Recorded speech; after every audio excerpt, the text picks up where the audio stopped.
Okay, so let's talk about that evening examen. This, if, so you can use a template for this,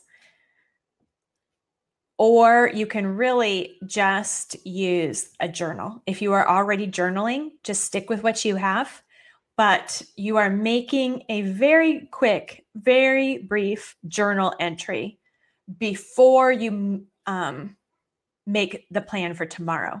So this is your transition. This is kind of helping get your brain into planning mode and in getting your orientation set to where you are. Just like we did for the weekly review, we started with a quick brain dump after looking at everything. The evening examen is a time to reflect so that moving forward, before you make those choices for tomorrow, you have thought through maybe what's important better. Okay, so let's see, let me open so that thought I had that in front of me, but I don't. So the sheet that you can print off, the template, has a place for every day of the week, even Sunday. And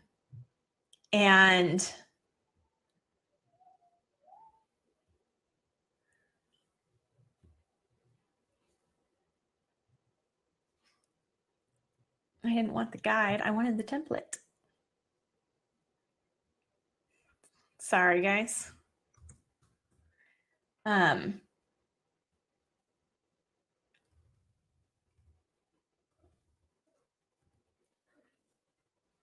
That's weird. It's not here. Okay. Here we go. So there are two examen pieces in Work the Plan. There is the checklist, which is the whole, what used to be called the evening review. And it's really what all of this is together. The template is the spot to make quick journal entries. So it has 3 questions for you to answer with, very small boxes. So this is not meant to be a really long exercise. It's not meant to be a thorough brain dump. It's just a transitional activity that helps you get oriented, and it will help you move forward and make better choices. So there's the journal aspect, and then there's the whole meal deal, which even the whole meal deal of your whole examen evening review is what I used to call it, should take like 10 minutes, probably, and maybe 10 minutes after you've practiced it for a while, but really not more than that. Okay, maybe, where am I here? I am going to change, if I can figure out how to do it, change what I am screen sharing.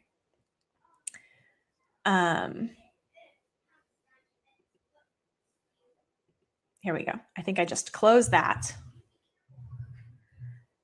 Yes. Yes, this helps you get an orientation for the next day. I think a lot of times, whether it's the evening review or it's the weekly review, we sit down and it's just kind of this blank, just like if you're going to write something and you stare at the blank screen, you're like, now what? This, all right, I'm going to get this up. Here we go. Having a very clear, very straightforward process to sit down and do first helps us just get into that right mindset right away and move forward with clarity and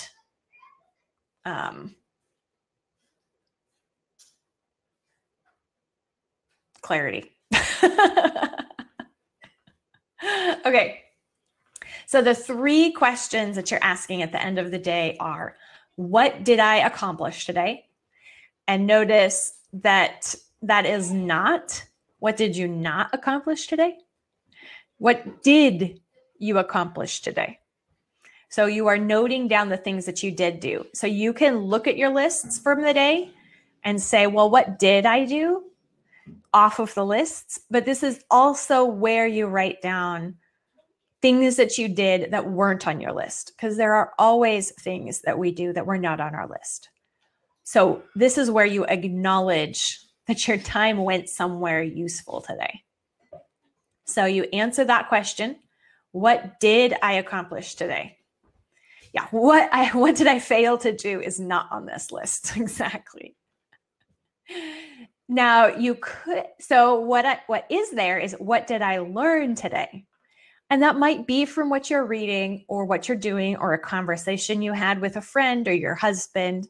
But what did I learn today is also where you can have that reflective moment where maybe you're looking at what you failed in, what you didn't do. And instead of just writing down things that you didn't do or things that you failed at, flip it around and say, what did you learn through that? So, you might learn, maybe you didn't look at your plan all day long. And so you just kind of ad-libbed and flew by the seat of your pants instead of paying attention to what you had chosen for the day. So in what did I learn today? You might say, I learned that I need to give my planner a spot where it can be open and I will see it by default. I learned that one time last week, I learned that I don't, in the moment, I don't want to be disciplined. And then that bold, it's in the other box over there, end with prayer. It's like, that's something to pray about. So then you can just do that as you are saying, what did I accomplish today? You can pray about that. And so this is something to be doing with a prayerful mindset instead of a kind of self-focused mindset, which is often what our planning mindset is.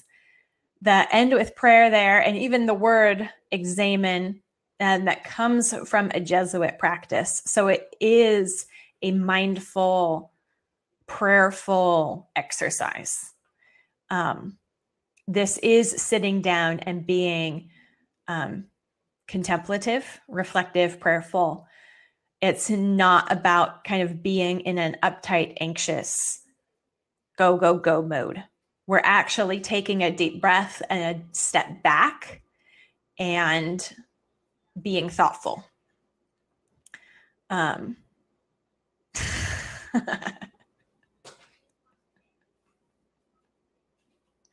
What am I thankful for today? That is where you note even the things that have gone wrong today. There's something there for you to be thankful for.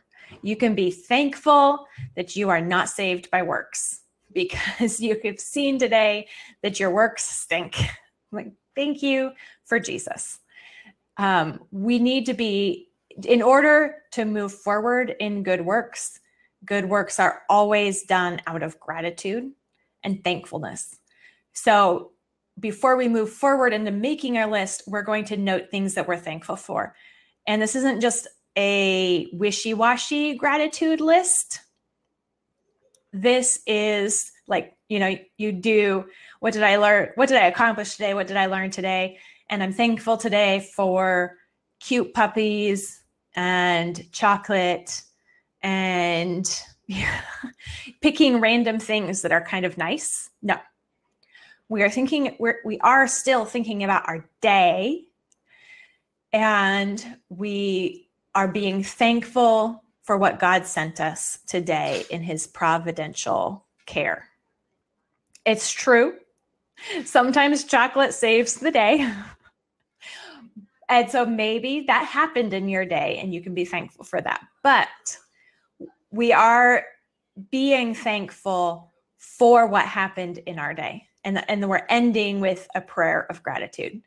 Philippians, is it 4:6? No, it would be later in the chapter than that. Do not be anxious for anything, but in everything, by prayer and supplication with thanksgiving, present your requests to God. So before we end with prayer there, we're making sure we give ourselves some of those thankful points. So it's not just all asking, all petitions, asking God to make our plans work tomorrow because they didn't work today. We are reminding ourselves to be thankful as we move forward. So, yes, praying with gratitude out of obedience, even for what stunk. Yes. Yes. If you look throughout the New Testament, even where it speaks of suffering, it also speaks of gratitude. So we aren't just to be thankful. We are to be thankful for the happy moments, of course, and the good things and the blessings, of course. But those are the things that are easy to be thankful for. We still need to remember to be thankful for them, but we have things to be thankful for, even when it's hard, because we have Jesus still, even in that. So there is always something to be thankful for, because Jesus is with us no matter what. So we have a spot to remind ourselves there. And this exercise should take 5 minutes. I know the squares are too small. The squares are there. And if you want to just have a sheet and maybe even just put those 3 questions on a sticky note and use a journal, because you have bigger handwriting. I kind of have smallish handwriting, and I try to keep these as 3s because I like 3s, sometimes 5s. I like 3s and 5s. So I kind of pick my top 3 or 5 in each category, or 1 if it's just one biggie. But you can also just take these 3 questions as a template and use a journal or use your brain dump notebook. I would recommend actually writing something down, though, and not just using it as a thought exercise, because there's something about writing it out that helps us make that connection intentionally. Okay.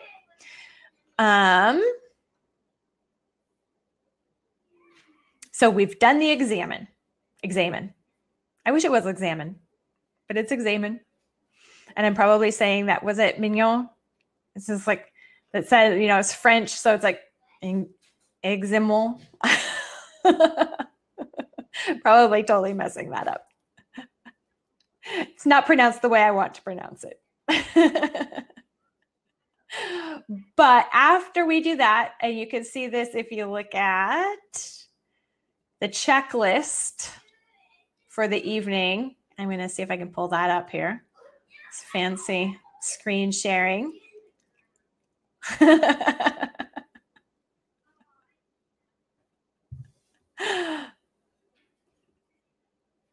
Okay, so here we go. No, wrong one. Not that one. There is a checklist that's in the workbook and on the page. We'll try again on pulling that up. But you're going to be doing the journal entry, and then you're going to be making your card for the next day. Here we go, the guide.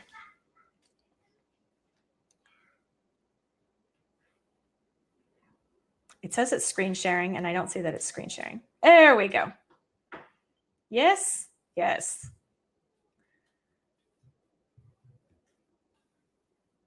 Okay, here we go. We'll pretend this is the PDF and it doesn't have all this stuff here. Okay. So the journal page there, exercise, was step 2. The first one there is updating your daily card and weekly dashboard. That's kind of, you're probably doing that as you write down what you did accomplish today. Some of that stuff you know because you're looking at your card, and so this is only being able to check things off. So you sit down and you start checking things off. Then you do the kind of note taking. Then you're looking at your calendar, because we're always looking at our calendar for the next day, for the rest of the week, and making sure we've got our mind wrapped around what's happening tomorrow. And then finally, we are writing the daily card for tomorrow. So how many of you have already how many of you have already done a daily card where you have you've just chosen your top 3 or 9 things that have to happen today and written them out for the day, or something like the daily card? I think Don has been using Pam's daily docket, which is kind of like the weekly dashboard plus daily card kind of smashed together in a way. Yes, and it might be your planner page, daily Post-it note. Yes, I used to use an index card. Then I used a Post-it note.